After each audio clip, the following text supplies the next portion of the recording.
I'm kind of walking around on cloud nine this morning. So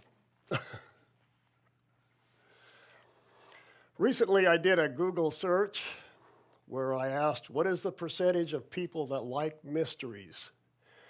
According to the AI overview response, approximately 64% reported enjoying the mystery genre, at least somewhat, indicating a large portion of populations enjoy mysteries. That is amazing information. What's available online. If I were planning to write a mystery novel, I could do some calculations to determine the maximum number of people that might be interested in reading my book. When I looked further down on the list of responses to my query, I noticed that the genres that most people like worldwide and what most people read are romance, classics, and poetry books. The Bible actually contains all of the genres listed. For many of us, the word genre may not be part of our normal vocabulary, not a word we normally use in our normal day-to-day conversations. It's not a word I normally use. For those that may not be familiar with the word genre, the definition from online Oxford Language Dictionary identifies the word as a noun. The dictionary defines genre as a category of artistic composition. They go on as in music or literature, characterized by similarities in style, form, or subject matter. For example, in music, you might have rap, pop, country, classical, big band. Those are all different genres of music. Mysteries, romance, classics, and poetry are different genres of literature. All of those genres of literature can be found in the Bible. For example, when I think of a romance in the Bible, my initial thought is Ruth, the book of Ruth. The book of Ruth is actually my favorite book. That might mean I might spend my time, if I had plenty of time, I'd spend my time reading novels. It'd probably be romance novels. I think not. What impresses me about the book of Ruth is the description of loyalty and faithfulness. Of course, for poetry, we might instinctively think of the Psalms. When it comes to classics, the entire Bible is considered by many to be the classic of classics. Some might even isolate the Psalms or Proverbs as the real classics within the Bible. If you'll turn over to Deuteronomy 29, one of the genres in the Bible that I often avoid are the mysteries. I think part of the reason is that I just read over the mysteries without meditating on them. Mysteries revealed are clues for our understanding of larger mysteries. Understanding mysteries requires observation and study of what is obvious, or what we already know. For greater understanding, we take what is obvious, and for greater understanding, we need to take what's obvious and dig a little deeper. With thought or meditations, and sometimes with experimentation, we can more clearly understand what in the beginning is a mystery or unknowable. In Deuteronomy 29 and verse 29, Deuteronomy 29:29, the secret things belong to the Lord our God, but those things which are revealed belong to us and to our children forever, that we may do all the words of this law. Understanding the mysteries of God requires study and thought. Thought is meditation. Meditation is more focused thought. We know we must meditate on God's laws. As we meditate on God's laws, we will grow in understanding. What is mysterious or unknowable in the beginning will, with meditation, begin to be unraveled and therefore understood. The purpose of God's revelations and our meditation are that we will have understanding, gain wisdom, and do what God requires. God's revelations are for the purpose of motivating us to keep the law. We meditate and keep the law for our benefit. Please turn over to a familiar scripture. Please turn over to Romans 1. Some of what God uses for revealing mysteries are what he has created for our observation and study. As people observe and study the physical creation, God and many of his secrets are revealed. God's creation is an open book of revelation, encouraging us to study and research so that we may understand, respect, and love God. The study of science should motivate each of us to have a deep respect with heartfelt worship for the awesome nature of God and what he has created for us. Observation of the creation should motivate us toward pursuing righteous character. The way to salvation and righteous character are revealed through Christ by his message and example of living a perfect life without sin. In Romans 1, the Apostle Paul is explaining the good news of Christ. With revelation, the good news of Christ should be easily believed and understood if we honestly observe and evaluate the physical creation. What was once a mystery concerning Christ should be now understandable. Romans 1, and I want to start with verse 16. Romans 1, verse 16. For I am not ashamed of the gospel of Christ, for it is the power of God to salvation for everyone who believes, for the Jew first, and also for the Greek. For in it the righteousness of God is revealed from faith to faith, as it is written, the just shall live by faith. So God's righteousness was revealed in the life of Christ. And in continuing in verse 18, for the wrath of God is revealed from heaven against all ungodliness and unrighteousness of men, who suppress the truth in unrighteousness, because what may be known of God is manifest in them, for God has shown it to them. For since the creation of the world, his invisible attributes are clearly seen, being understood by the things that are made, even his eternal power and Godhead, so that they are without excuse. Because although they knew, so observation and scientific study reveals God. Those that study and honestly report on their research should know God through their study. So continuing in verse 21, because although they knew God, they did not glorify him as God, nor were thankful, but became futile in their thoughts, and their foolish hearts were darkened. Professing to be wise, they became fools. Scientific study of any of the many different aspects of the creation reveals God. Rejecting the obvious proofs of nature and God and his handiwork revealed in the physical universe brings on foolishness.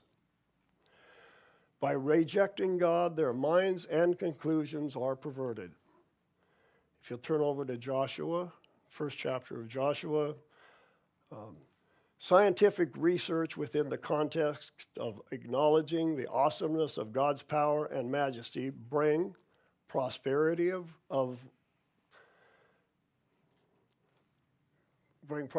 or blessings with understanding and wisdom. In addition to observations of the physical creation, God also reveals additional information through his scriptures. We are to follow the examples in the Bible that lead to righteousness. One of those examples is that of of Joshua. Joshua 1 and verse 1.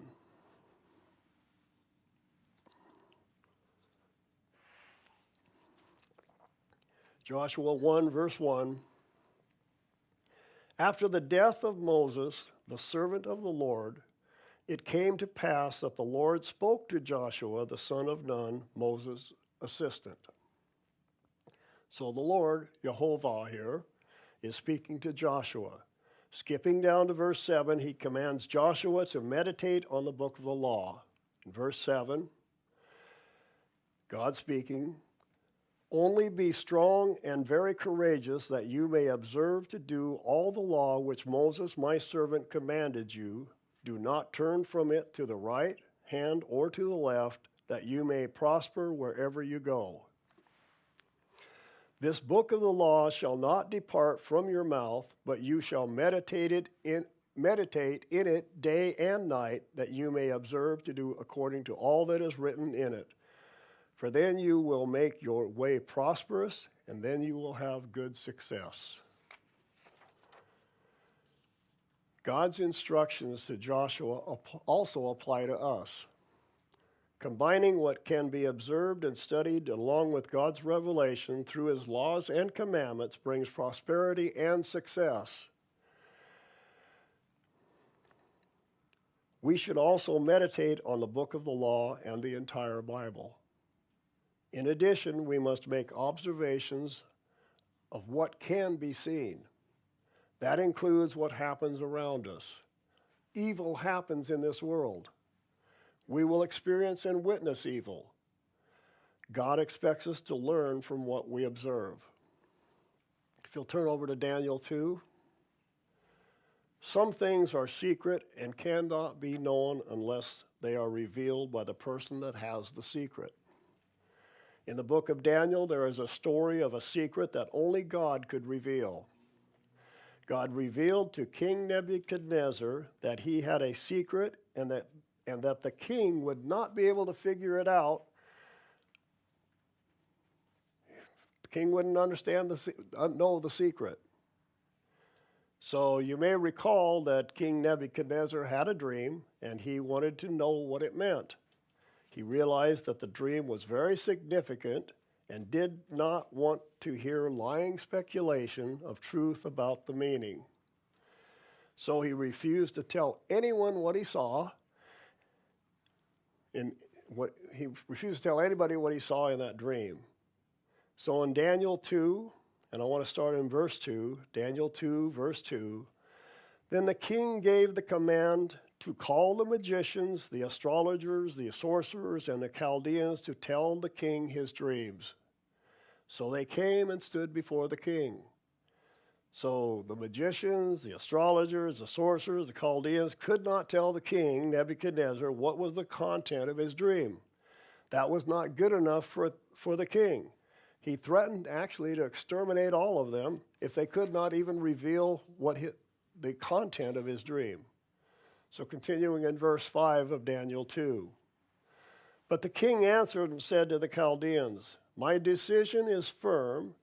If you do not make known the dream to me and its interpretation, you shall be cut in pieces, and your houses will be made ash heaps.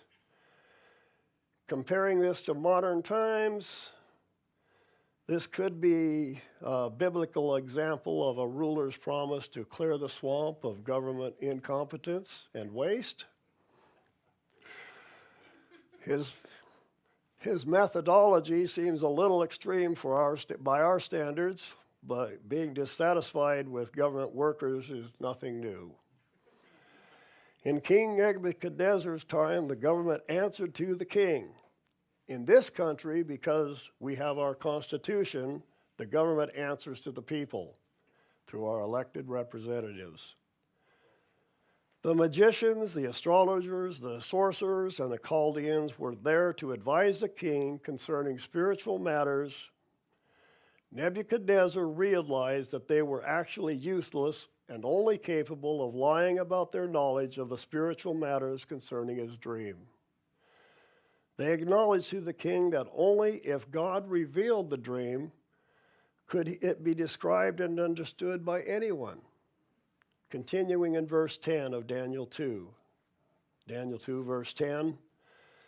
The Chaldeans answered the king and said, there is not a man on earth who can tell the king's matter, Therefore, no king, lord, or ruler has ever asked such a thing by any magicians, astrologer, or Chaldean. Verse 11, it is a difficult thing that the king requires, and there is no other who can tell it to the king except the gods, whose dwelling is not with the flesh. The meaning of the dream was a mystery. Revealing the content and meaning of the dream was beyond human ability. This was a mystery that where only God knew the secret. Only through revelation from God could the dream be understood. Let's continue in verse 12, Daniel 2. For this reason the king was angry and very furious, and gave a command to destroy all the wise men of Babylon. So the decree went out, and they began killing the wise men, and they sought Daniel and his companions to kill them. Daniel understood that only God could reveal the mystery. He was able to plead with the king for a little more time so that he could appeal to God for the answer. Speaking of God, Daniel, in his prayer of thanksgiving to God for revealing the secret to him, said in verse 22, Daniel 2, verse 22, he reveals, speaking of God, he reveals deep and secret things. He knows what is in the darkness, and light dwells with him. I thank you and praise you, O God of my fathers. You have given me wisdom and might, and have made known to me what we asked of you, for you have made known to us the king's demand. So Daniel was going to be able to reveal the mystery of the dream to the king Nebuchadnezzar.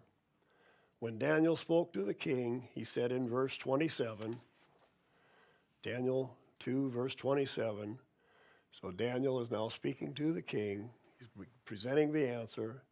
He said, Daniel answered in the presence of the king and said, the secret which the king has demanded, the wise men, the astrologers, the magicians, and the soothsayers cannot declare to the king.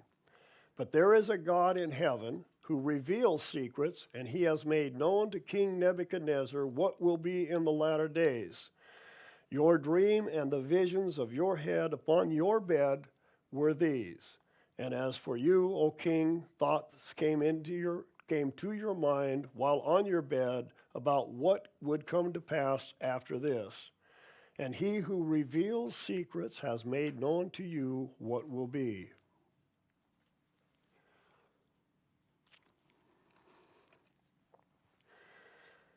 The secrets were revealed for information to the king and to show the supremacy of God. In Daniel 2 and verse 30,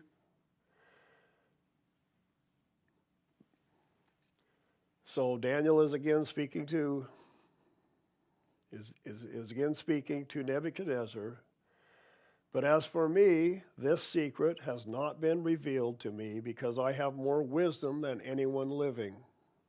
But for our sakes, who make known the interpretation to the king, that you may know the thoughts of your heart. So the revelation of this mystery of Nebuchadnezzar's dream is comparable to a game we have all played. We've probably all likely played this game. The game is typically played by a person saying, I'm thinking of a number between 1 and 10. Guess the number. The number is a secret that can only be known by the person starting the game. Others can guess the number, but only the person asking the question knows the answer. The answer is a mystery until it is revealed. In the case of Daniel, the mystery could only be revealed by God. God blessed Daniel by revealing the secret to him. God revealed the secrets to Daniel for the purpose of revealing the mystery to King Nebuchadnezzar.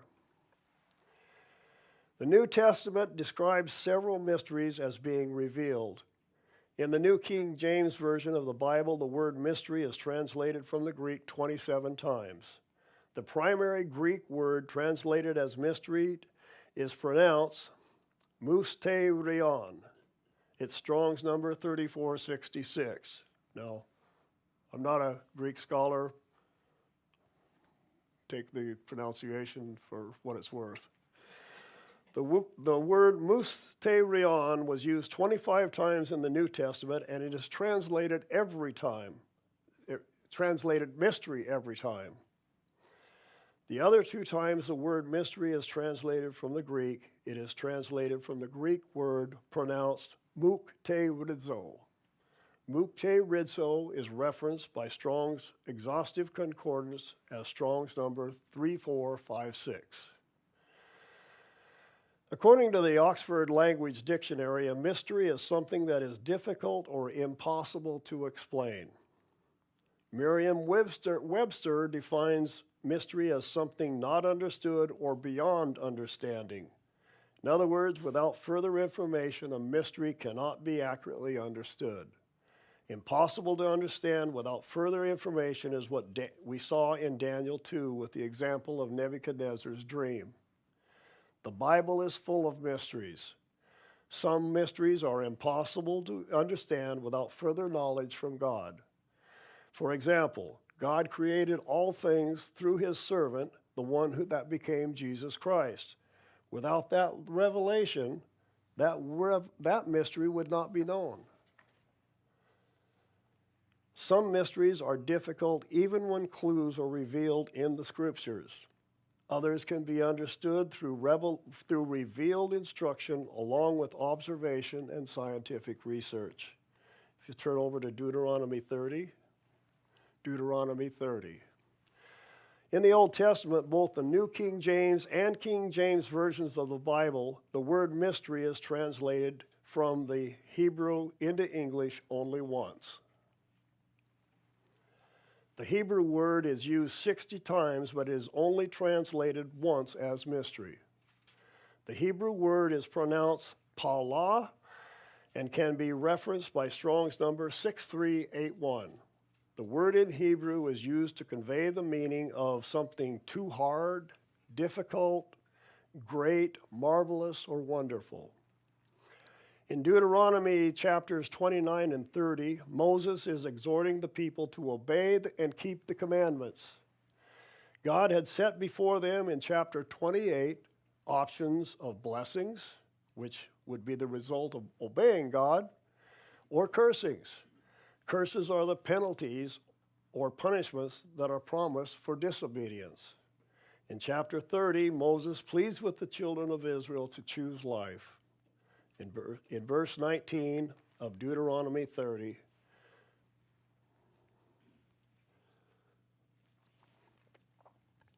verse 19, Deuteronomy 30, I call heaven and earth as a witness today against you, that I have set before you life and death, blessing and cursing. Therefore, choose life that both you and your descendants may live. Skipping back to verse 11, we see that what God is requiring of Israel was not something that was too hard for them. What he was commanding was not so mysterious that they would not be able to understand his instructions. Deuteronomy 30, verse 11, for this commandment which I command you today, it is not too mysterious for you, nor is it too far off. It is not in heaven that you should say, who will ascend to heaven for us and bring it to us, that we may hear and do it? Nor is it beyond the sea that you should say, who will go over the sea for us and bring it to us, that we may hear it and do it? But the word is very near you, in your mouth and in your heart, that you may do it. So through observation of the natural events of life, combined with God's revelation of his commandments, they and their descendants had enough information to understand God's expectations and to be able to choose life. There is a mystery that I suspect may be the most wondered about mystery in the Bible. The mystery, if not understood, can and does elicit a great deal of anger and hostility toward God. People often ask the question, Why does God allow suffering? Often included with the question is the statement, if God is a loving God, then how can he be so cruel as to allow suffering? For many, this is a great mystery. For this mystery, the answers can be found in both the scriptures and from observation. From scriptures, we know that God created everything. He is the Father of humanity, loves us, and wants what is best for us. God created family for our benefit in understanding God. Parents of any society do not normally entertain themselves by torturing their children with pain and suffering.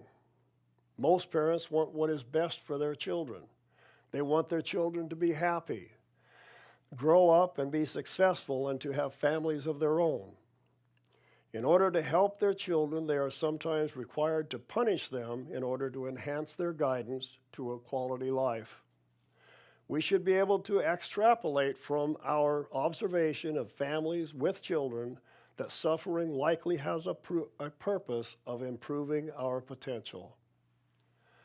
I did a Google search asking the question, Bible reason for suffering. I got an AI overview response with two major categories. The AI overview stated, and by the way, AI is artificial intelligence. It's new technology that's being developed and being used more and more. So the AI overview stated, and I quote, according to the Bible, suffering is a result of human sin and living in a fallen world. Also, however, the Bible also says that suffering can have many purposes, including, and then they go through and list 9 different biblical purposes for suffering. So time is limited, so I'm only going to be able to cover the first category. So if you turn over to Judges 6, there is an example in the Bible of a man asking this same question. The man was Gideon. He was of the tribe of Manasseh. Gideon asked the question, my paraphrase, if God is a loving God, why does God allow all this suffering? Judges 6:13 describes Gideon's frustration with God as he questions him as to why. Judges 6, verse 13, Judges 6:13, and Gideon said to him, O my Lord, if the Lord is with us. By the way, this is an individual that's sitting under a tree, and it's an angel. And Gideon said to him, O my Lord, if the Lord is with us, why then has all this happened to us? Where are all his miracles which our fathers told us about, saying, did not the Lord bring us up from Egypt? But now the Lord has forsaken us and delivered us unto the hands of the Midianites. There can be no arguing against the fact that there is suffering in the world. People suffer horribly in hard times and even in good times. People face trials with both physical and emotional pain. Some trials are the result of sickness, accident, poverty, death, and can be based on many more causes. They occur in both good times and bad times. I have heard the question asked many times in my lifetime.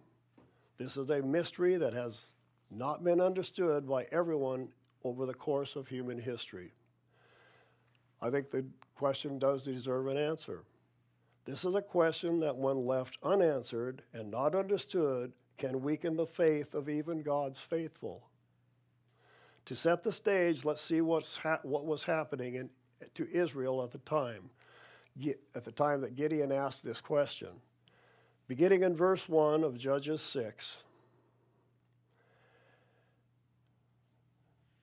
And the children of Israel did evil in the sight of the Lord, so the Lord delivered them into the hand of Midian for 7 years. First thing you notice is that Israel was doing evil. They were sinning and rebelling against God.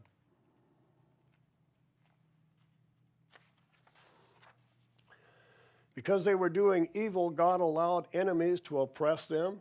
As we will see, the Midianites were cruel, spirited, and made life for the Israelites miserable. In Judges 6, verse 2, and the hand of Midian prevailed against Israel. Because of the Midianites, the children of Israel made for themselves the dens, the caves, and the strongholds which are in the mountains. That's interesting. So to understand why they made the dens, caves, and strongholds in the mountains, let's look at 1 Samuel 13.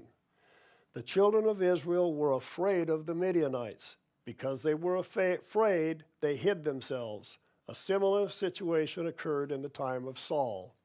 Hold your place here in Judges, and let's turn over to 1 Samuel 13. 1 Samuel 13, this is another example of the Israelites being terrified, is when Saul, the new king of Israel, had reigned about 2 years in Israel, and he decided to push back against the Philistines who were oppressing the Israelites of his day. So beginning in verse 5 of 1 Samuel 13, then the Philistines gathered together to fight with Israel, 30,000 chariots and 6,000 horsemen, and people as the sand which is on the seashore in multitude. And they came up and encamped in Michmash to the east of Beth Aven. I cannot imagine the terror of seeing a military force so large in number as to be like the sands of the sea. In addition to being uncountable in mass of soldiers and support personnel, they were also supplemented with 30,000 chariots and 6,000 horsemen. They were a military force equipped with the latest technology available for destroying their enemies. For the Israelites, they could see that the likelihood that they would be totally annihilated was very possible. When the men of Israel, verse 6 of 1 Samuel 13, verse 6, when the men of Israel saw that they were in danger, for the people were distressed, then the people hid in caves, in thickets, in rocks, in holes, and in pits. And some of the Hebrews crossed over the Jordan to the land of Gad and Gilead. In order to have a chance for survival, the people tried to find safe places to hide themselves. For those that were able to flee across the Jordan, they did so in order to put some distance from almost certain destruction. They fled and hid themselves for their own protection. Now back to Judges 6. Years before King Saul's time, the Israelites in the days of Gilead made dens, caves, and strongholds in the mountains for their protections. They had to protect themselves from starvation. The Midianites were trying to destroy Israel by starving them to death. Continuing in verse 3 of Judges 6. Judges 6, verse 3. So it was whenever Israel had sown, Midianites would come up. Also Amalekites and the people of the east would come up against them. Then they would encamp against them and destroy the produce of the earth as far as Gaza, and leave no subsistence for Israel, neither sheep nor ox or donkey.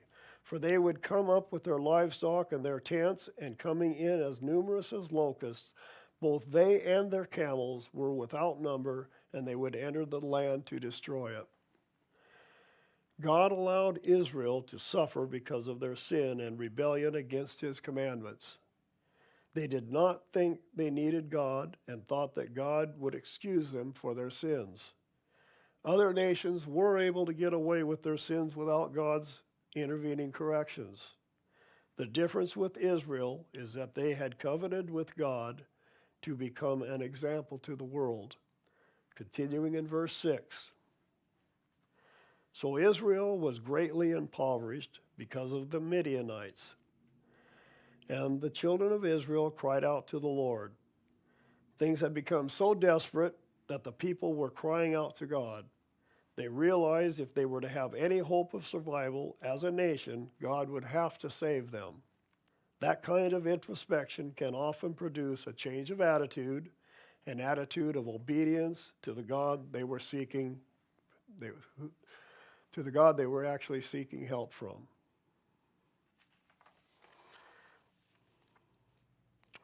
So God sent them a prophet to remind them of their covenant with him. That's in verse 7 of Judges 6.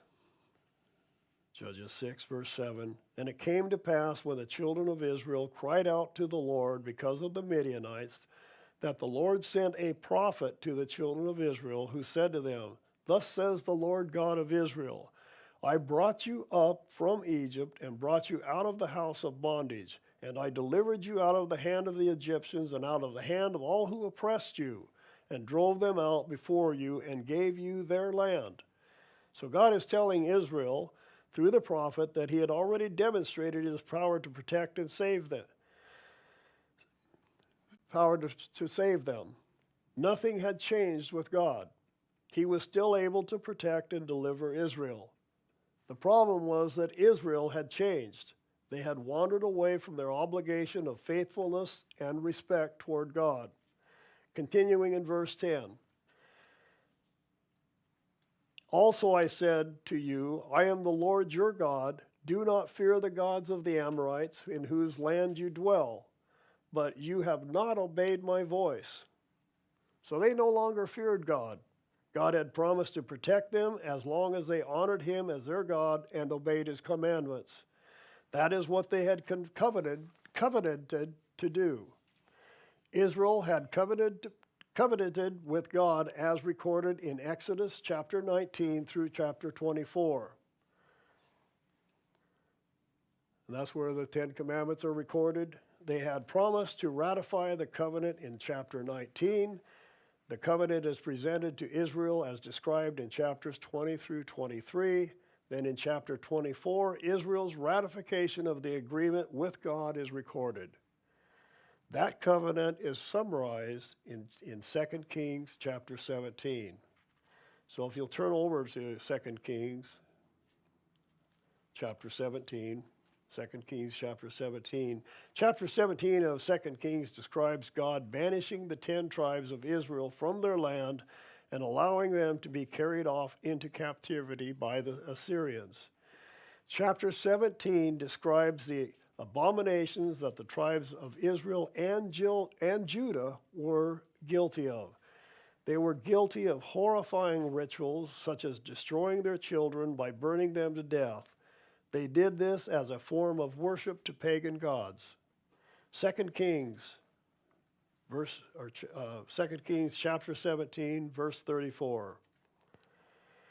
To this day, they continue practicing the former rituals. They do not fear the Lord, nor do they follow their statutes or their ordinances, or the law and commandment which the Lord had commanded the children of Jacob, whom he named Israel. The former rituals were the rituals that God had commanded them not to do when he had covenanted with them. Continue in verse 35, with whom the Lord had made covenant and charged them, saying, You shall not fear other gods, nor bow down to them, nor serve them, nor sacrifice to them.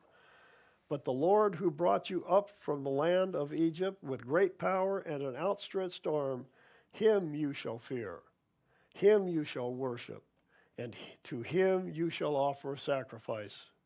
And the statutes and the ordinances of the law and the commandment which he wrote for you, you shall be careful to observe forever. You shall not fear other gods, and the covenant that I have made with you, you shall not forget, nor shall you fear other gods. But the Lord your God you shall fear, and he will deliver you from the hand of all your enemies. However, they did not obey, but they followed their former rituals. The result of Israel being carried off into captivity meant that even to this day the nation of Israel has not been returned to their heritage to the heritage of land that God had promised them as long as they obeyed him. They were carried off because of their sins. God repeatedly sent prophets to warn Israel, to explain to them what God expected of them. Look back in this chapter, verse 13. 2 Kings chapter 17 and verse 13.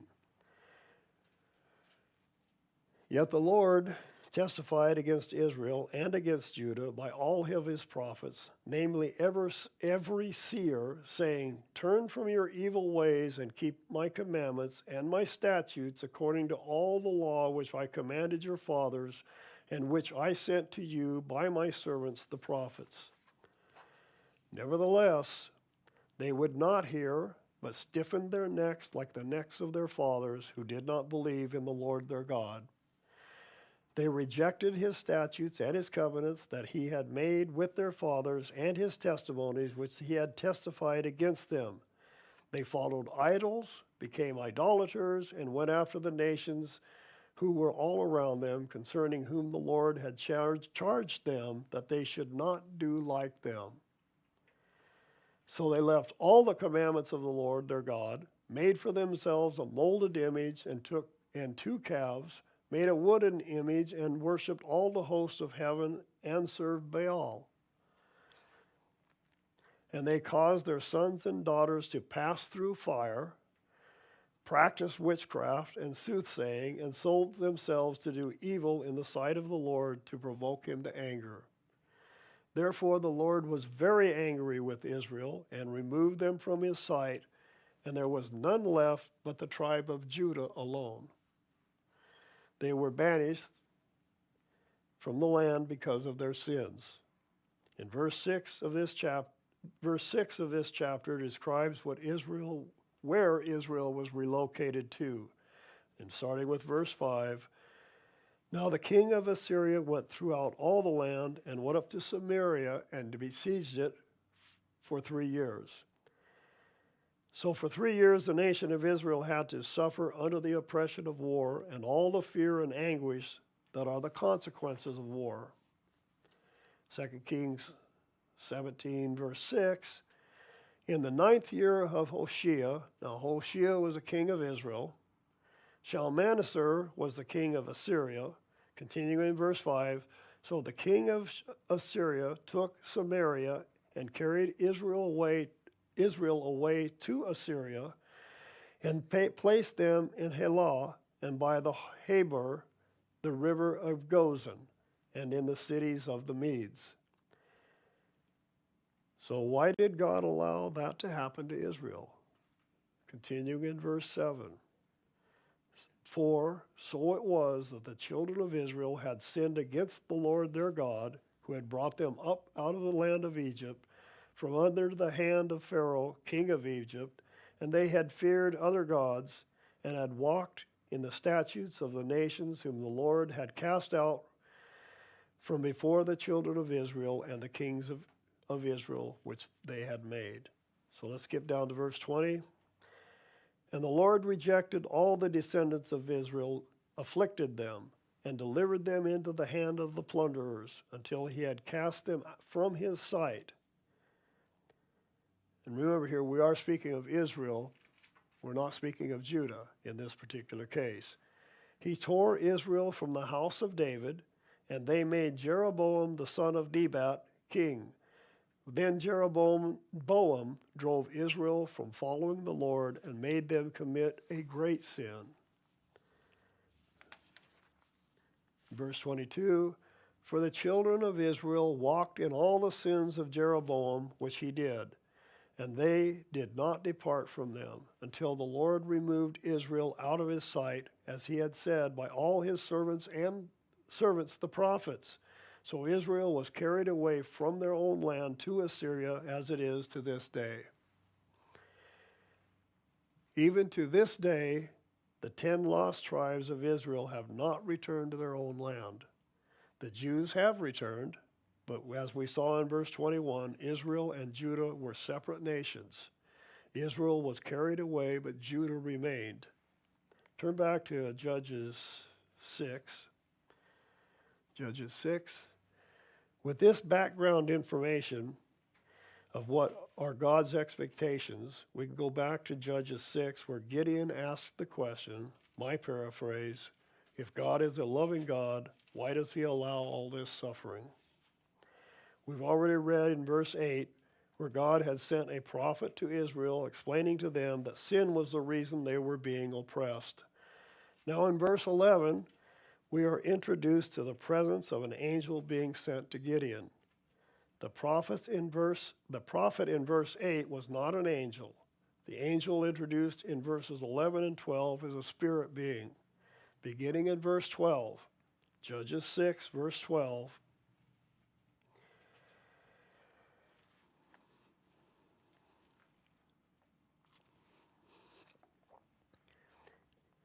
and the angel of the Lord, this is the angel of Jehovah, appeared to him and said to him, the Lord, and this is the Lord Jehovah, is with you, you mighty man of valor. The angel of the Lord is a spirit being. He appears and announces to Gideon that he, Gideon, is in the presence of Jehovah. Judging from Gideon's response, I don't think it registered with him that Jehovah was there. In verse 13, and Gideon said to him, O my Lord. Now notice Gideon addresses the angel as his Lord. The word used is Strong's number 113, pronounced Adon. The word means a sovereign, either human or spirit. This angel is likely the one that became Jesus. Continuing in verse 13, Gideon is asking in a somewhat accusatory manner, if the Lord is with us, why then has all this happened to us? And where are all his miracles which our fathers told us about, saying, did not the Lord bring us up from Egypt?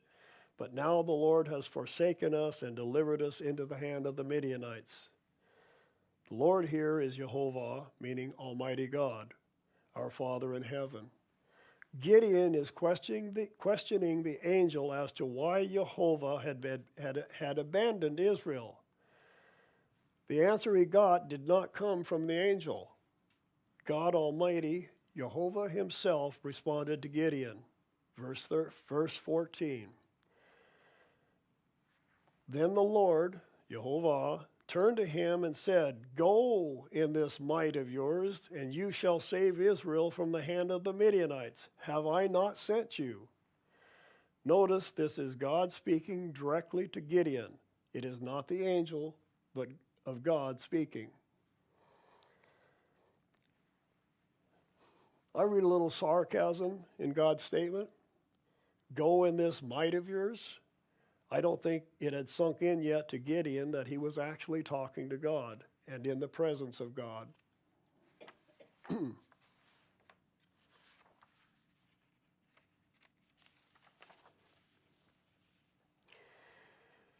If he were speaking to one of the rulers of the Midianites, I'm sure he would have more quickly recognized the danger that he was confronting of someone of greater power than him. Any man, even one that thought of himself as powerful, would have been a little more careful with his words in verse 13. Gideon's response to God in verse 15. In verse 15, here's Gideon's response to God in verse 15. So he said to him, O my Lord, now he's a little more respectful. So he's asking the question, O my Lord, how can I save Israel? Indeed, my clan is the weakest in Manasseh, and I am the least in my father's house.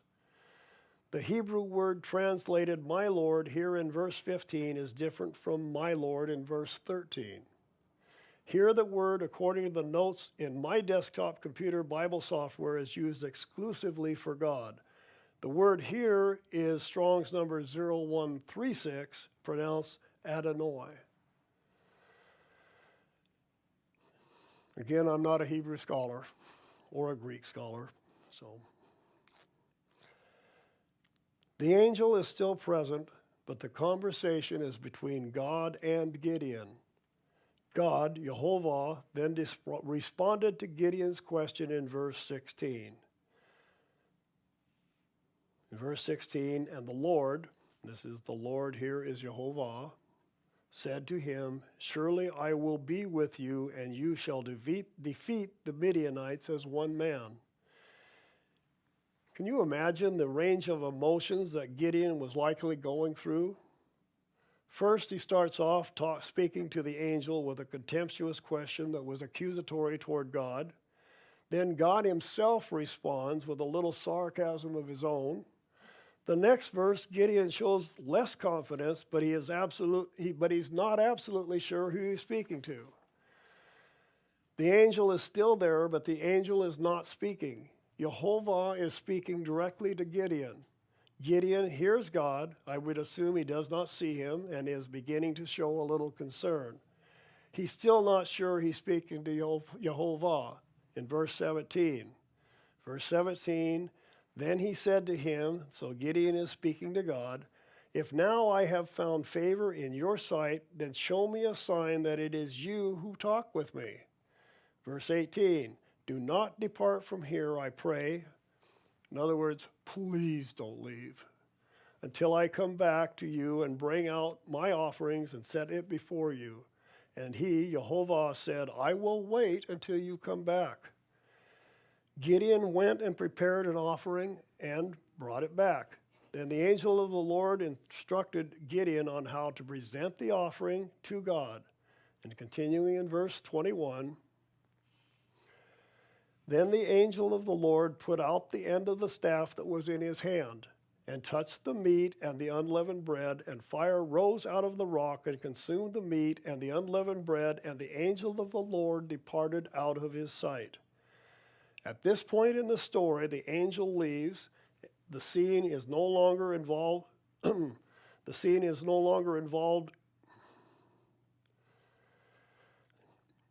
Excuse me. The angel leaves. He leaves the scene, and the angel from that point on is no longer involved in this story. The next verse, God and Gideon discuss the angel. Gideon is afraid that he might die for seeing the angel. In verse 22, now Gideon perceived that he was the angel of the Lord. So Gideon said, alas, O Lord God, for I have seen the angel of the Lord face to face. Then the Lord, this is Jehovah, said to him, peace be with you, do not fear, you shall not die. The rest of the story involves God's personal involvement in delivering Israel from the oppression and suffering they were experiencing from the Midianites. Gideon recruited 32,000 people to fight against the Midianites. God could have destroyed the Midianites without the children of Israel being involved. He did not. God required the children of Israel to be involved. Gideon's army came out and they witnessed the massive army of the Midianites. 22,000 of the army had to admit, so this is the people that came out to help Gideon, so 22,000 of his people had to admit that they were afraid of the Midianites. And God told Gideon to send them home. Of the 10,000 left, God tested them and chose only 300 men. Looking at the next chapter, chapter 7 and verse 7. So it should be chapter 7, just a page over. Then the Lord said to Gideon, by the 300 men who lapped, and that's with how they drank the water, I will save you and deliver the Midianites into your hand. Let all the other people go, every man to his place. The people of Israel had to do nothing. If they had to do nothing, there would have been very little gain in teaching them and impacting their attitude toward obeying God. 32,000 people of Israel were gathered as witness to the might of the Midianite army. Then they were witness to the fact that God delivered Israel using only 300 men. Only God could perform such a miracle. God demonstrated his love and tenderness toward Israel by punishing them for their sins. Their punishment was the 7 years of suffering under the oppression of the Midianites. Then, much like a father that has to correct his child, he comforts them. God protected Israel from further harm. The punishment was done. He used 300 men to miraculously deliver Israel and defeat the Midianites, their oppressors. If you turn over to Romans chapter 8. Suffering is designed to be a training tool to teach all of humanity lessons we will need to know and understand for eternity. In the similar way that a parent corrects a child, sometimes through punishment, so that they will grow up and be productive adults, God also corrects. Sometimes he uses punishment and suffering as training tools. God's thoughts and goals are long-term. Romans 8, I want to read verse 18 of Romans 8. For I consider that the sufferings of this present time are not worthy to be compared with the glory which shall be revealed in us. We are being prepared for a glorious future that is so wonderful it is beyond the bounds of our imagination. For that we can be thankful that God cares for us and is willing to take the time for each of us to receive what we need to grow to a mature child of God. Continuing in verse 19. For the earnest expectation of the creation eagerly awaits for the revealing of the sons of God. And skipping to verse 21, because the creation itself also will be delivered from the bondage of corruption into the glorious liberty of the children of God. By observing the many principles of what we experience in suffering and challenges during this life, we can extrapolate an expectation of wonderful opportunities and challenges throughout eternity. We are being conditioned to overcome challenges. The AI overview, artificial intelligence, that I mentioned earlier, first listed suffering as the punishment for sin.